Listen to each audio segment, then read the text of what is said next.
పెళ్ళి, పిల్లలు, పుట్టుక ఇది వ్యక్తిగత జీవితానికి సంబంధించిన అంశం. కానీ దాంట్లో ప్రభుత్వాలు జోక్యం చేసుకుని అధిక సంతానం కనొద్దు, ముగ్గురు అసలే వద్దు, ఇద్దరు వద్దు, ఒక్కళ్ళ ముద్దు అంటూ అందరినీ మార్చారు.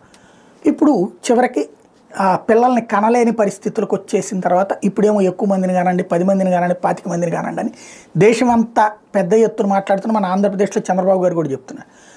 తమిళనాడులోనేమో ఒక మహిళ 9 మందిని కందంట, 10వ బిడ్డను కనడానికి రెడీ అయిందట, ప్రెగ్నెన్సీ వచ్చిందట, ప్రభుత్వం కనద్దని చెప్తోందట. చివరికి అధికారులను పంపించి కనద్దని చెప్పేసి స్టాలిన్ ప్రభుత్వం చెప్పుకొచ్చినటువంటి సంఘటన తమిళనాడులో నామక్కల్ జిల్లా పెరియకొల్లపట్టిలో జరిగిందట. పెరియకొల్లపట్టికి చెందిన రోజుకూలి గోపి సంగీత, 35 ఏళ్ళు సంగీతకి, 40 ఏళ్ళు గోపికి.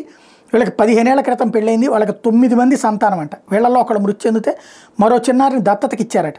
ఈ నేపథ్యంలో సంగీత మళ్లీ గర్భం దాల్చింది. ఈ విషయం తెలుసుకున్న బంధువులు ఆరోగ్యం దెబ్బతింటుందని, అందువల్ల అబర్షన్ చేయించుకోవాలని సూచించారు. వాళ్ళ సూచనతో మలసముద్రం ప్రభుత్వ ఆసుపత్రికి వెళ్ళిన సంగీత పరీక్షలు చేయించుకుంది. ఆ వెంటనే మనసు మార్చుకుని అబార్షన్ చేయించుకోకుండా ఇంటికి వచ్చేసింది. దీంతో అధికారులు ఆమెకి అబార్షన్ మీద కౌన్సిలింగ్ ఇస్తున్నారట.